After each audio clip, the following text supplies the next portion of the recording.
بسم الله الرحمن الرحیم. عزیزان بیننده، در حلقه گذشته ما درباره پیدایش فرقه ها صحبت کردیم. فرق بین معنای فرقه و معنای مذهب رو بیان کردیم. بعد از آن مختصرا درباره چگونه انتخاب شدن خلیفه بعد از پیامبر صلی الله علیه و سلم، ابوبکر و عمر و عثمان و علی صحبت کردیم و چگونه از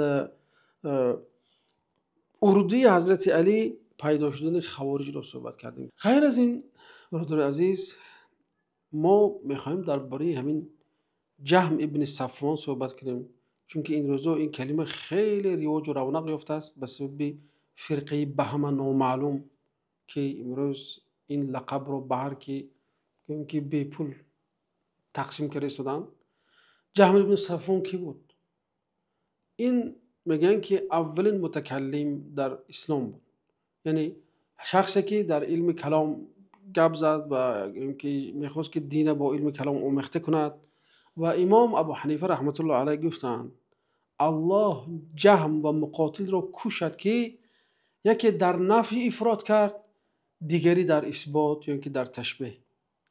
هر دو اینها که همون خیلی که در بالا گفتیم که خوارج و شیعه سبعی به یکدیگر همه خیلی رد فعل و واکنش نشان دادن، جهم و مقاتل نیز به هم دیگر همه خیلی واکنش داشتن. جهم آمد و صفتهای الله تعالی رو تماما انکار کرد، مقاتل آمد صفتهای الله تعالی رو با تشبیه اثبات کرد. بعضی هم خیلی میگن، بعضی میگن که مقاتل فقط واکنش نشان داد، الله اعلم یعنی. لیکن امام ابو حنیفه رحمت الله علیه یا امام اعظم میگن که همین دو نفر رو خدا کوشد که هر دوش با این واکنش خودش یک گمراهی نوی رو به امت اسلام اضافه کرد. خطیب بغدادی میگه که ابن ابی شیبه گفته است که ابن مبارک نزد امام ابو حنیفه می آید. وقتی که نزد ابو حنیفه می آید، ما میگن که چیه پس میگن طرفای شما ما هر خیلی آوازه شنیده شدیم به اصطلاح. میگن یه مرد برمرز به نام جهم ابن صفوان و فلان فلان دعواها رو دارد. چی مقصد دعوا دارد؟ گفت میگه که قرآن مخلوق است. امام ابو حنیفه از شنیدن این کلمه گفتن که آیتی از سوره کهف خواندن که کبرت کلمتا تخرج من افواههم ان یقولون الا کذبا. چی بزرگ است این سخن، چی اینه که در شناعت چقدر بزرگ است که از دهان آنها برمی آید و یا آنها دروغ میگویند. بعد از ابو حنیفه رحمت الله علیه گفتن که من قال القرآن مخلوق فهو مبتدع. کسی گوید که قرآن مخلوق است و مبتدع است. گفتن که از قفای اینها نماز نخونید، یعنی از قفای شخصی که میگه قرآن مخلوق است نخونید. احمد بن حنبل هم گفتن که جهم یعنی که با کلام خودش بسیاری ها رو گمراه کرد. در بعض روایت ها از احمد بن حنبل آمده گفته که جهم دین جهمیه رو اساس گذاشت، یعنی او را همچون فرقه هم قبول نکردن، گفتن که یا چی است یا دین الهیده هست. امام ذهبی رحمت الله علیه در ترجمه حال همین جهم بن صفوان گفتن که رأس گمراهی است، سر و سردار گمراه ها هست، سر جهمیه هست، یعنی که سردار جهمیه ها هست.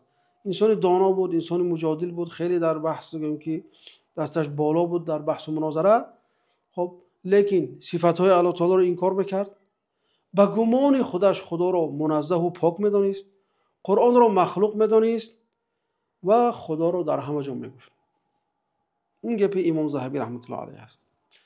بعد از اون سلم ابن احوز که والی اونجا بود در زمان خودش، به سبب اون که جهم آیت و کلم الله موسی تکلیم رو انکار کرد، گفت خدا با موسی گپ نزده است، به سبب اون که این صفت رو انکار کرد میگن که کشته شد. و در بایگانی دیوان هشام ابن عبدالملک خلیفه اموی آمده است که او به والی خراسان نوشته است که به نصر ابن سیار در ولایتت مرد به نام جهم پیدا شده است که او دهری هست، اگر او را دستگیر کردی اعدام کن. یعنی جهم اون زمان همچون یک انسان دهری و یک زندیق که نام برآورده بود. ببینم اگر اساسگذار معتزله واصل ابن عطای عمرو بن عبید باشد، اینها افکار جهم رو گرفته به صیغه کتاب در آوردن، به مناظره ها گویم در آوردن، در نتیجه بعد اون که خیلی مناظره های خودشون استفاده بردن به رشته تحریر در آورده شد و تألیف شد. اون چی جهم گفته بود، جهم کتاب ننوشته، از شاگردا هم نداشت میگن، لیکن معتزله اومدن اون چیز بیدار کردن. بنابراین میگن که فکر بسیار چیز خطرناک است. فکر نمیمرد. انسان میمرد که فکرش نمیمرد. مثل یه لخچه میگه زیر خاکستر میموند و در فرصتی مناسب باز علنگه میزنند و باز همون گویم که تاثیر خودش به جامعه میرساند. چون که معتزله آمدن همین فکر گرفتند و دیگر تفصیل و تحریر و تفریع آن را به عهده خود گرفته در کتاب‌های خودشان نشر کردند. خلاصه برادر عزیز، معلوم میشود که این یک فرقه نه، بلکه یک دین جدایی است که همین جهم. باید حجم خطر اینها را درک کرد. بعضی علما بنابراین که اینا خطرناک است گفتن که سرچشمه جهم این دین یهودی است یا دین سابی است یا اینکه عموما فلاسفه است. سوال جهم از کجا هست؟ بسیار سوال عجیب است. یعنی که برای شناخت شخص بسیار مهم است که ما محیط او را تحلیل کنیم. در کدام محیط بزرگ شده است؟ در کدام محیط زندگی کرده است؟ آیا محیط یک رنگه بود یا بسیار رنگه بود؟ یک دینی بود یا اینکه بسیار دینی بود؟ خب این چیز برای شخصیت او را درک کردن خیلی مهم است. جهم سال 78 در سمرقند تولد شد. بدبختانه یعنی همین انسان گمراه اصلش سمرقندی هست و سال 78 هجری تولد شد. سال 128 هجری کشته شد. اما در ترمیز زندگی میکرد خودش. یعنی که اگر محیط زیست سمرقند ببینیم جهم سال 78 تولد شده است. خیلی بچه وقتی تشکل بشه از 14 سال و 15 سال اگر شروع شود، اگر وقتی که جهم 14 ساله بود، یعنی که تقریبا سال 92 93 عین همون سال فتوحات بود که قتیبه بن مسلم اونجا وارد شد. چیزی که ما در حلقه فتح خراسان گفتیم. یعنی که اینها وقتی که مسلمان‌ها آمدن در اونجا در منطقه‌ای که جهم زندگی میکرد، یه منطقه بود که دینی زیاد داشت. دینی بود که بهتون گفت که یک دانشگاه دارای رشته‌های گوناگون بود. در فتح خراسان هم اشاره کردیم، گفتیم که در اونجا اصلی دو دین با هم رقابت داشت، دین زردشتی و دین بودایی. خب که یکی به فلسفه فارسی تکیه میکرد، دیگر به فلسفه هندی یا اینکه چینی. اونجا غیر از اون دیگه نصارا هم بودن، یهود هم بودن، مایده به چشم می‌رسیدن. جهم در همین محیط آمیخته کلان شد. محیطی که پر از تناقض است، محیطی که دین‌های گوناگون است، یکی دو خدایی است، یکی سه خدایی است، یکی زیر تاثیر فلسفه هندی و یکی زیر فلسفه یونانی هست. یعنی خراسان اون زمان خودش که خراسانی است، کانی فکری را میموند که گوناگون رنگی بر اساس بت پرستی و سیر خدایی حکمیت داشت. اگه تصور کنید که انسان چقدر یعنی که میتوند که فرهنگ‌های گوناگون رو از خود کند و در ذهنش یک فرهنگ آمیخته تشکل یابد. بعد اون که قدم فاتحان به اونجا رسید، صحابه و تابعین اونجا بسیارتر میل به حدیث کردن و رشته حدیث خیلی رونق یافت تا به درجه رسید که محدثان میگن که نیم محدثان از خراسانند. یعنی امت اسلامی اگر فرضاً گیریم 100 تا محدث داشته باشد 50 تاش خراسانی است، 1000 تا داشته باشد 500 تاش خراسانی است، 10,000 تا داشته باشد 5000 خراسانی است. به درجه علم حدیث اونجا ریشه دامن پهن کرد که علما گفتن که نیم علمای حدیث از خراسان هستند. سپس خراسان دارالحدیث شد، یعنی بعد از فتح. خب تصور کنید این جهمی که در 14 سالگی با فتوحات اسلامی روبرو شده بود، بعد اینکه مسلمان‌ها دیگر قدمشون استوار گذاشتند و دیگر تعلیم قرآن و حدیث و پهن شد، این مردک چی همون یعنی که گرد و غباری که از دینی پیشینه خودش گرفته بود و از دیگر دین‌هایی که با اونها همزیستی داشت و اینی که در این محیط زندگی می‌کردند، همه اونها رو یعنی که به آمیخته کرد، گرفت، آمد خواست که اون چیزها رو در اسلام وارد کند. بعد از آن از دمشق پایتخت مسلمان‌ها بود، بعد بغداد شد. دیگر از اونجا محدثای آمدن که هم علم حدیث هم علم کلام را از خود کردن، خصوصا مثلا شاگردای ابوالحسن اشعری. اونها آمدن یعنی که باز گویم که خراسان به گوناگون رنگی تبدیل یافت. گفتم که عقیده تند واکنش تند میارد، امام ابو حنیفه رحمت الله علیه گفتن که با ما از شرق دو فکری خبیث اومد. گفتن یک فکری جهمی معطل که صفاتهای الله تعالی رو انکار میکرد و یک فرقه مقاتلی مشبه که اونها میمدن خدا رو ناز بالله اعتقاد به تشبیه داشتن. یعنی دو فرقه کج، یکی معطله که سردارش جهم و دیگر مشبه که سردارش مقاتل بود. خلاصه خراسان دارالحدیث بود. سپس محدثان بغدادی آمدند و از دیگر مناطق آمدند که علم کلام رو با علم حدیث آمیخته کرده بودند. خیلی بودن بعض شاگردای ابوالحسن اشعری. سپس جانب کلام به آنها غلبه کرد. در نتیجه درگیری‌های کلامی بین فکرها به وجود آمد. خب دیگر موضوع از این نیست برادران، در اینکه درباره خطر جهمیه صحبت کردن هستیم. یکم خطرش این است که اینها قرآن رو مخلوق میدونند، یا آسان‌تر کرده گوییم بگر مخلوق شمردن قرآن. یعنی این فکر گرچنده که فکری جهمی هست، این جهم زاییدگی است این فکره، لکن بسیارتر به دست معتزله ها پهن شد. وقتی که معتزله ها به دربار خلیفه عباسی راه یافتند، مردم رو وادار میکردن، علما رو وادار میکردن که همین عقیده رو قبول کنن. از جمله مشهورترین شخصی که در اینجا امتحان شد و بالاش خیلی شکنجه آمد این امام احمد ابن حنبل رحمت الله تعالی علیه است. و همین طور مبارزه امت اسلامی علیه معتزله، یعنی که با معتزله دو عصر دوام یافت. دوم خطر اینها این است که اینها اعتقاد دارند که الله تعالی صفت کلام ندارد، الله تعالی گپ نمیزند و این صفت را تماما انکار میکنند، برخلاف مذهب سلف امت که اونها صفت کلام را به الله تعالی اثبات میکنند. میگن که الله تعالی گپ بزند که الله تعالی رو موسی علیه السلام شنید، یعنی میگن که کلام است که لایق به ذات الله تعالی هست و آیتی و کلم الله موسی تکلیم را دلیل میارن. جهم اومد با اینا برخورد کرد و این صفت رو انکار کرد. اساس انکارش باز چی بود؟ همین قوانین دنیایی بود که میگفت که کلام احتیاج به کام و دهان و زبان و دندان و فلان بسمدان داره. در جواب اهل سنت گفتن که اهل سنت الله تعالی در قرآن میگه که ائتیا طوعا او کرها قالتا اتینا طائعین. یعنی وقتی الله تعالی آسمان و زمین خطاب میکنه و میگه که خواه یا ناخواه بیایید، یعنی ما را اطاعت کنان بیایید، اونا میگن که فرمان بردار آمدیم. گفتند یعنی زمین و آسمان گفت. اینجا قرآن میگه که قالتا، یعنی آسمان و زمین گفت که ما آمدیم.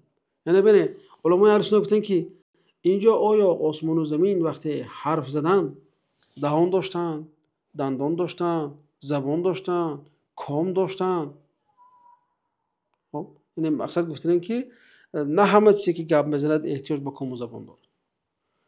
یا اینکه در دیگر جا دلیل دیگر گفتن که وسخرنا مع داوود الجبال یسبحن، یعنی ما کوهها را مطیع داوود گردانیدیم که آنها با او تسبیح میگفتند و ما این همه ما کردیم. یعنی الله تعالی میگه که داوود تسبیح میگفت و همراه داوود کوهها نیز تسبیح میگفت.